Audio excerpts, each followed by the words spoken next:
Hey guys, welcome to Unwrapping Keepers. My name is Heather Wilson and this is our Across the Nation Food Challenge. So this week we drew the state West Virginia, and our recipes that we will be showcasing this week will be the Shoofly pie and the pepperoni rolls. So with the Shoofly pie, just to kind of give a little bit of history on those, the Shoofly pie originated from the 1700s. So back then they didn't have ovens like we do now, so they baked their pies in a outdoor oven, like a live outdoor oven, and they would let them cool on a windowsill.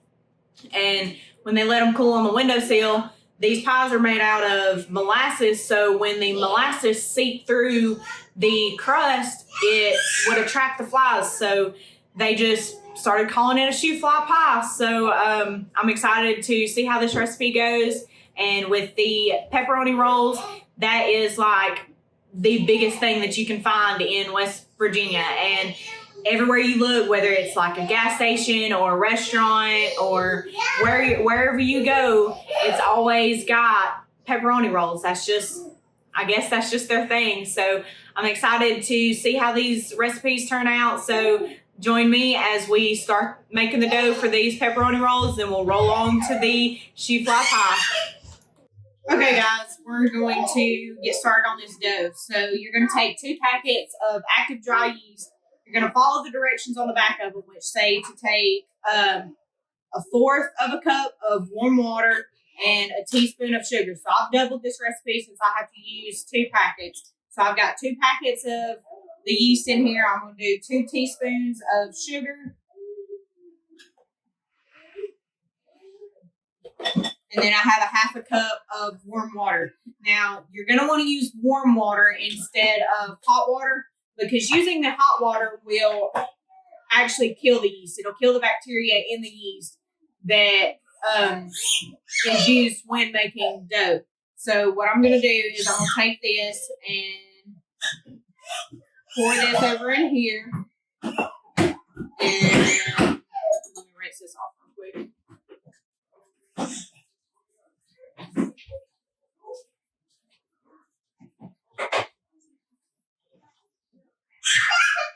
All this had on it was the active yeast from a minute ago, because I made a mistake and realized what I'd done. So we're going to take this and stir this up right here, and I'm going to take this and set it over to the side and wait for 5 minutes, and it'll start forming into, it'll have like a foaming action to it. So that way you know that the yeast is active.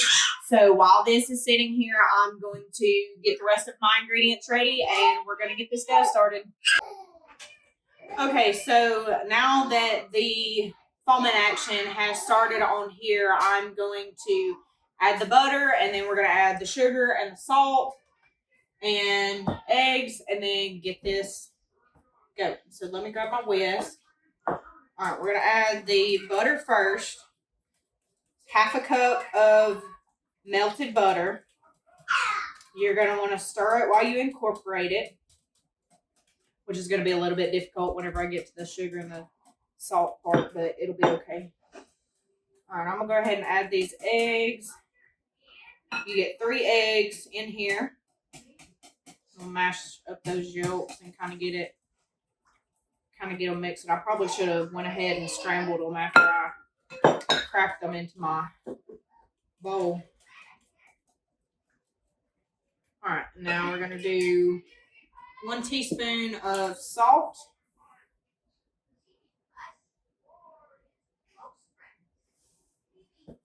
And then we're going to do 3/4 cup of sugar. So we got 1, 2, and 3. All right, I'm going to mix this up, and then I'm going to incorporate my flour. So while I incorporate my flour, I'm only going to be doing that 1 cup at a time. So I've got 4 cups of all-purpose flour in a bowl. So I'm going to add that 1 cup at a time. and mix it until it is incorporated all together. And then once we do that, it'll this should foam up. I mean, not foam up, but like really firm up. And it should form a dough ball. And after it forms the dough ball, it will get really, really sticky and really hard to stir. And then we'll stick it into the fridge and let it chill out for 2 hours while it rises. And while we're letting that chill in there, we'll probably work on the Shoofly pie. All right, it's really starting to thicken up now. And it's really starting to, it's like whenever I whisk it around and it goes up the sides, it kind of starts to basically back down the sides. Okay, so now that I've added that last little bit of flour, it's kind of starting to really get stuck together, as you can see. So it's not exactly going to form a dough ball, but it's going to get really, really sticky. I'm trying to kind of get all the lumps out of it really well. All right. So now that it's done that, I'm going to take it and I'm going to cover it up and put it into the fridge for a little while. And it should really, really start to thicken up in there. And then after that comes out in 2 hours, we will take it and put it on the countertop and knead it and roll it out. And we'll make it into the little size that we need for our pizza rolls. All right, so for this part, we are doing the Shoofly pie. And so this recipe calls for 1.5 cups of flour, a half cup of brown sugar, and 1 teaspoon of cinnamon, and 1 stick of butter. So I've already got my flour, cinnamon, and my brown sugar in the bowl, and I'm going to mix it up with the butter. I'm going to use a pastry cutter in order to kind of cut it up with the butter because I'm using a cold stick of butter, which is what the recipe called for. So in calling for that, it's not going to mix it very easy, very well. So that's why this pastry cutter is going to come in handy.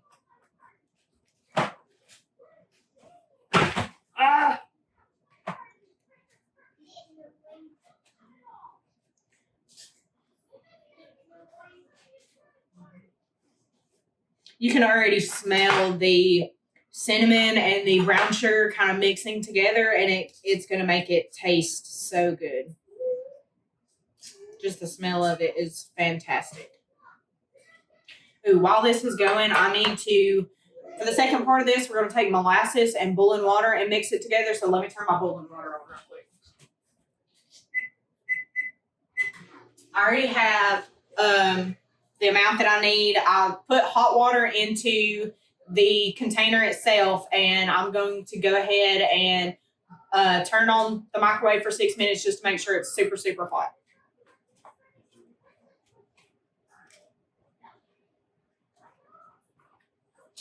Whenever this happens and it kind of clutters up like that, you just can take it and kind of knock it out and then go back and do it again until it clumps back up. So this is really only supposed to be the topping part of it to begin with. So this butter is supposed to just kind of like pebble up into the flour and the cinnamon and the brown sugar. So once you top it, it's going to melt that butter and it's all just going to kind of make it soak in all nice together once you finally actually do put it in that pie crust.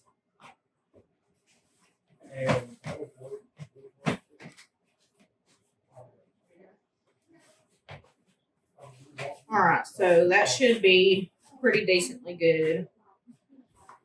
I'm going to scrape this out and kind of remix it again once more, and then we'll be good.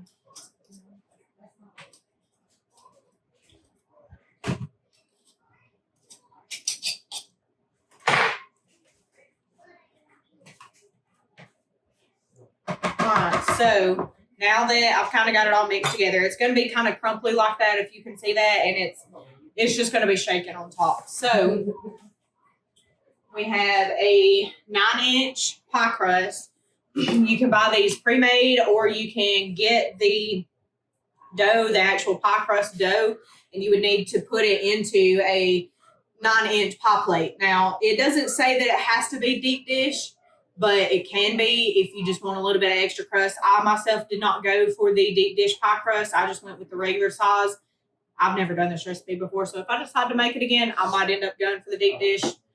So we got the pie crust there, and now we're going to take, in a separate bowl, we're going to take the molasses.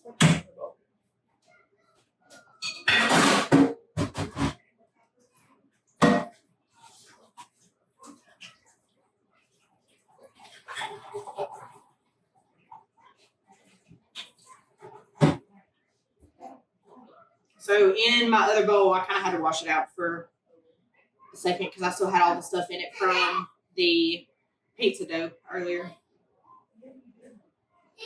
So in a separate bowl, we're going to take the molasses, and this recipe actually calls for baking soda, but unfortunately I ran out right before, and so we're actually going to use baking powder. Now the ratio to the baking soda and the baking powder is going to be very different, so I would recommend that you would kind of use Google to your advantage, but we figured out that 1 teaspoon of baking soda, not baking powder, but baking soda, is equivalent to 3 teaspoons of the baking powder. So for this recipe, it calls for half of a teaspoon of baking soda. So we're actually going to be using 1 whole teaspoon and then a half to be equivalent to the actual baking soda that we're replacing with the baking powder.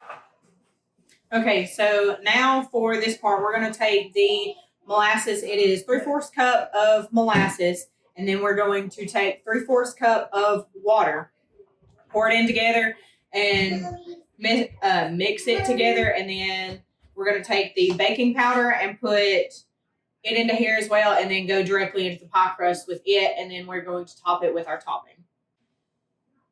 Can I help you?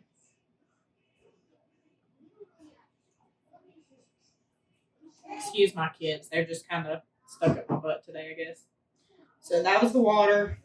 Oh my goodness. The molasses in this is so strong, which is pure molasses. It's down here in Alabama, we have what we call is sorghum syrup, and sorghum syrup is basically molasses, but I don't know, it's the southern version of it, I guess.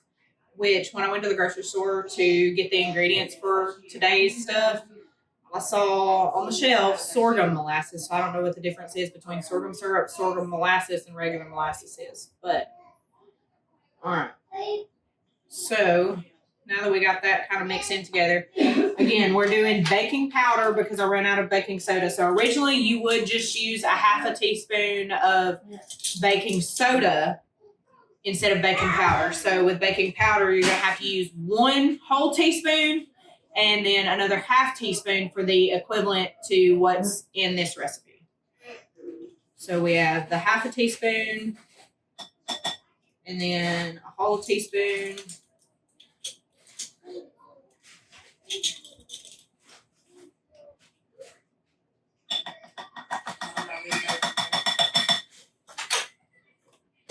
It's already kind of making a bubbly reaction.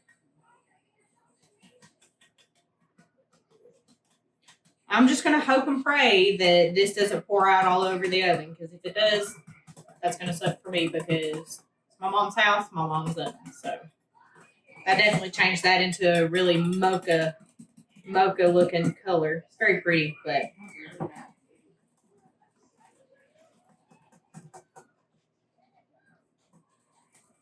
all right, before I pour this in here, I'm going to stick it on a pan so that way I don't end up dropping it and spilling it everywhere. And if it does over pour everywhere, I can still kind of catch some of it. So let me grab a baking sheet real quick.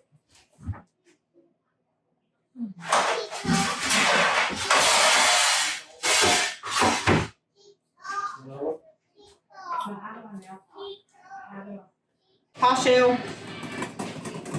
and our molasses mix. So now we just pour it straight directly into the pie pan. Back that up. All right, into the pie crust.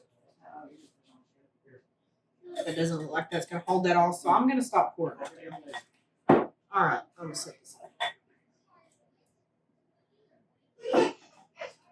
Okay, so now we take our topping mix that we had from a minute ago. I'm actually not going to pour the whole thing on top of this. I'm just going to take this and kind of sprinkle it over the top of it a little bit at a time. I bet this is going to be so good once it's done. I'm excited to see how it turns out.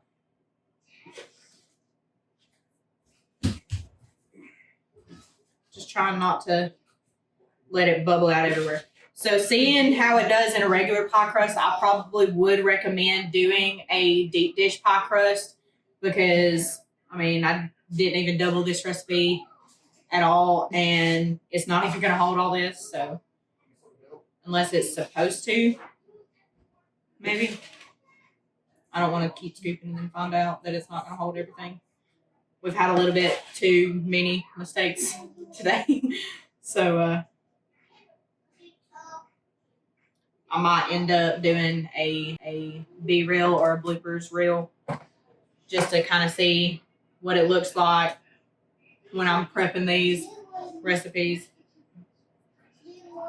All right, so once that's done, you're going to take this and put this into a preheated oven at 375 degrees, and we are going to bake it for 35 minutes and then cool and cut it.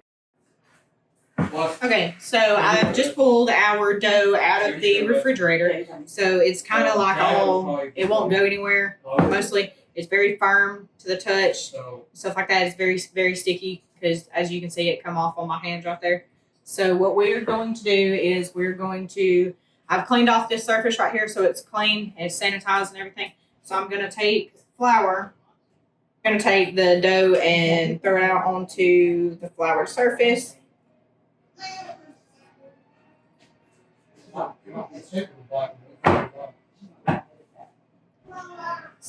Set up really, really nice, actually.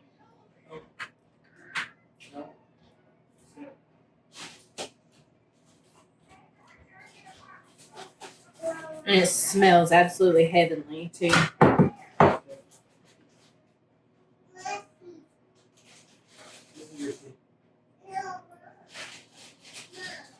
All right, I'm actually going to top it with another little bit of flour to kind of rub around it and make it a lot less sticky. Wipe this off my hand before I dig into this.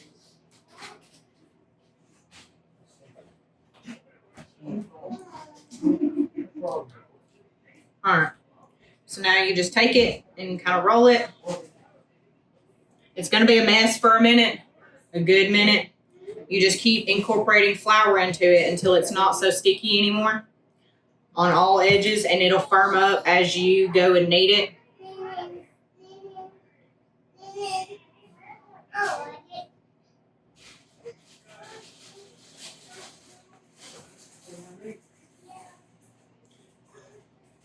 It's kind of falling apart at the same time, which is all okay. It's just dough. It'll fall apart as it firms up some more.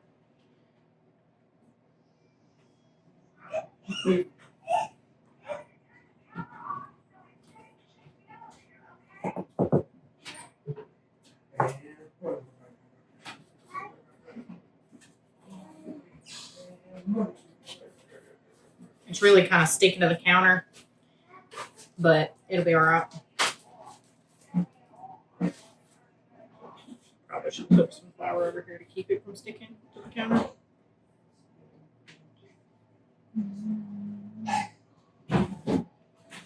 All right.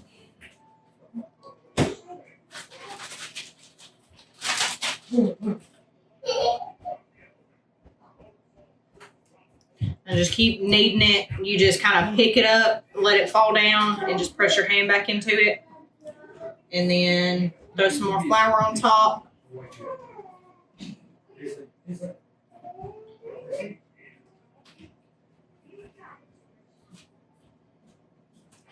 It's really firming up now.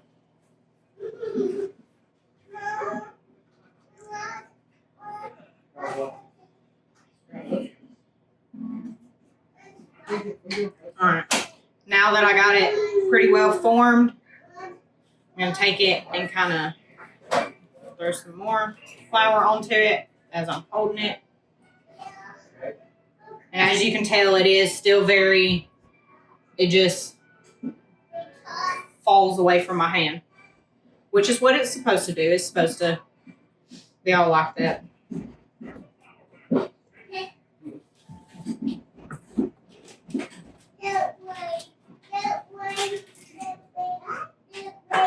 Now is where it gets the really soft elasticity that it had. Normally you want to knead this for about a good, probably about 2 to 4 minutes or so. Just kind of keep repeating it over and over and over again. If you have to put some more flour on it, rub it around.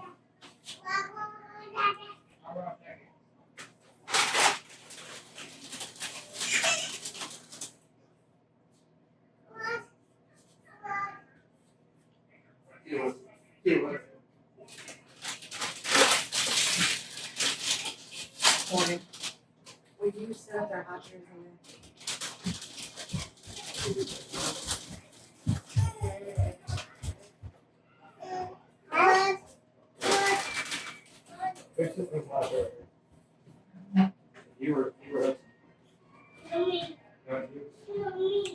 All right, so now that it's mostly good, it's just a big ball of dough, I'm going to kind of clean up the counter a little bit, and then we're going to go into the next step.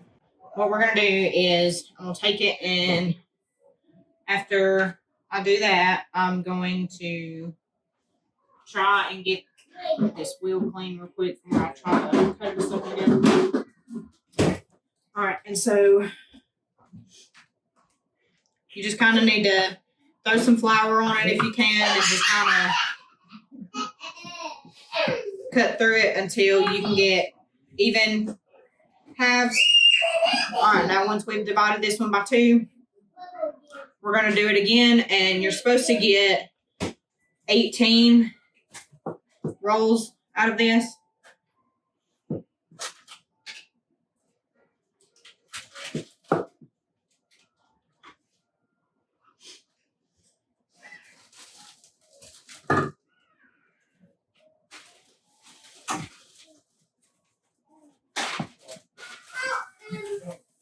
You always just go in the middle of your halves. Don't ever try and cut 1 by 4. Just take them and cut them in half.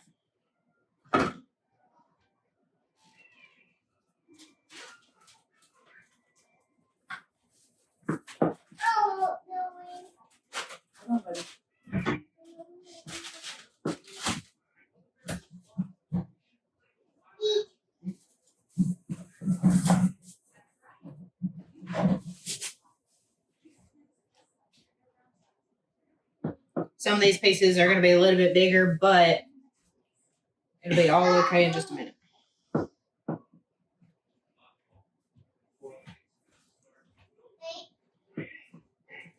Okay, so we got 2, 4, 6, 8, 10, 12, 14, 16. So we're going to take the 2 largest pieces right here, and I'm going to cut them in half again. Well,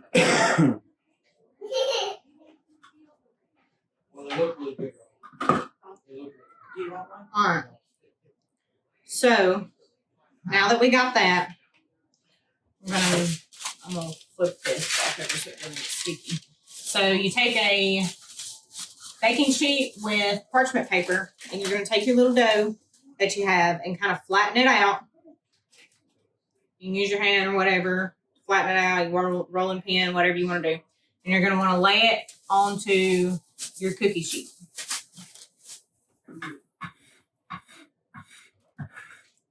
So now that you've got it laid onto your cookie sheet, you're just going to want to repeat the same process.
make sure that it's only a 1/2 inch thick in your dough roll thing.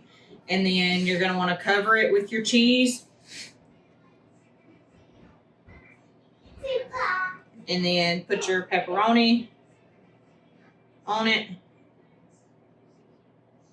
And then what you're supposed to do is you're supposed to be able to roll it over to where it kind of forms kind of like a pocket. And then you're just kind of supposed to push the seams together, kind of pinch them to where they fold. To where you just make a little roll. And it just turns out just perfectly like a little roll. So once we do that, I'm gonna take another one and do it again. Let's try this one. I need to cover my hands with a little bit more flour.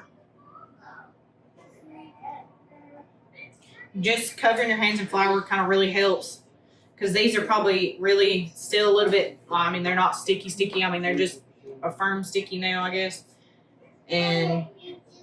But whenever you fold this dough over this cheese and the meat, it just doesn't want to, the cheese and the pepperoni don't want to fold with it, which is fine. It's not always supposed to. But you just got to be careful and make sure that when you go around, you just kind of fold it in half to begin with. And then once you got it in half, just go through and pinch the seams to where it all conforms together. And then I'm just going to flip it over. Sprinkle the top a little bit with a little bit more flour. Just kind of roll it together to make it into a little ball. And the first one that we had did not turn out like that. The first one that we had just completely crumbled. So that could be for many reasons. I could have simply just rolled it too thin. I could have put too much cheese and too much meat into it, and then when it didn't, with the combination of the size and what all was in it, it didn't want to roll over with it together. So, which is all okay. Let's see if we can try and get this one together. Best recommendation is definitely to put it in your hand before you start covering it and everything, because then it just kind of makes it a little bit easier for everything to fold together, and your hand kind of can absorb the weight and kind of cup the dough to where it doesn't, to where it wants to roll the right way, basically. So after we get all this rolled together, ooh, I didn't pinch a seam. Best thing, reason why we pinch those seams is just to keep it from, once we put it in the oven and bake it, it just keeps it from busting open. So it's supposed to be just a yeast roll that is stuffed with cheese and with meat. And the whole reason why you don't need the sauce or anything like that with it is just so that way, with the pepperoni that's enveloped in all this bread, as it cooks, the pepperoni will like sweat off all the juices for it and everything like that, and that yeast roll will soak it up. So once you do bite into it, it'll be so juicy and it'll just be full of that like really good like pepperoni flavor. So now that we got that done, I'm gonna continue doing those and we'll be back in just a minute. So now that we've got them all rolled and everything is stuffed in the middle, I'm going to take it and we're going to take a dish towel and we're going to cover it. And after we cover it, we're going to let it sit for an hour and 45 minutes, and that'll just still kind of help the dough rise a little bit more. And then right before we put them in the oven to bake them, I'm going to brush them with some butter and then we bake them. So we have taken the Shoofly pie out of the oven and we have let it cool. Now, it's got this like really hard kind of crusty. I mean, it's not really, really crusty, but it's just like a really hard topping over it. That's what the flour and the butter mixture did. It just kind of formed a nice little crust layer over the top of it. And you can see in there really good how it's got that molasses filled up on the inside of it as a filling. To me, this really kind of just reminds me of like, kind of like a pecan pie. And except obviously it doesn't have pecans in it or eggs. All right, I don't think all pecan pies have eggs in them. But anyways, so we're gonna cut it and see what it looks like on the inside.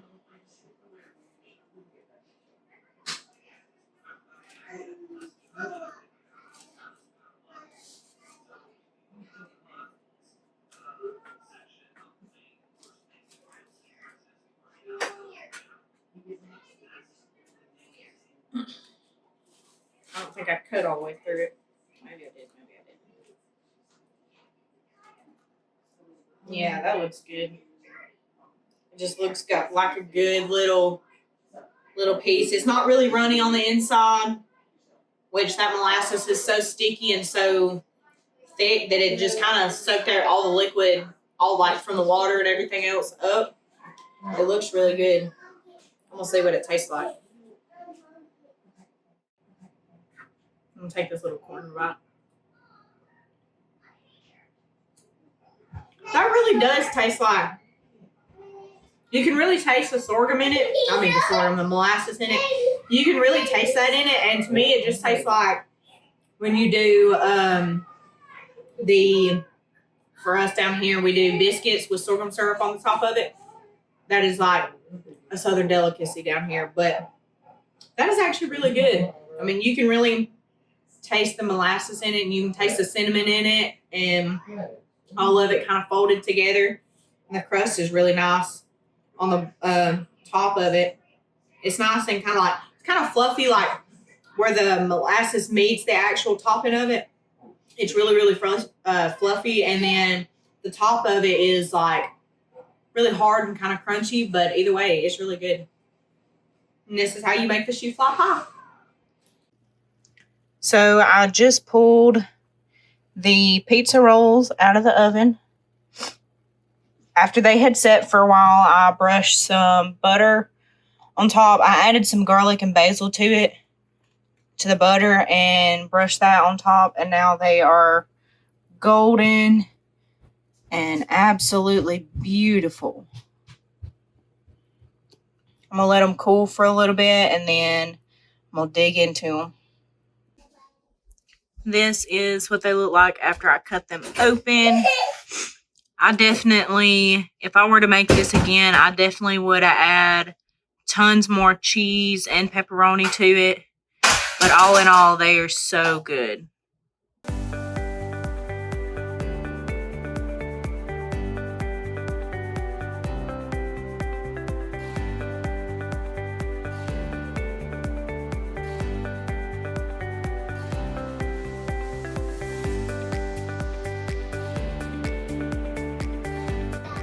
Thanks for joining us and watching how we make these shoofly pies and these pizza rolls. They're so good. The shoofly pie is so sweet, it's delicious. The pepperoni rolls, oh my God, they just ooze with the garlic that I added into the butter and with the pepperoni and the cheese. Oh, they're so good. I can't wait to eat some more. So thanks for watching, and join us next time on Unwrapping Keepers.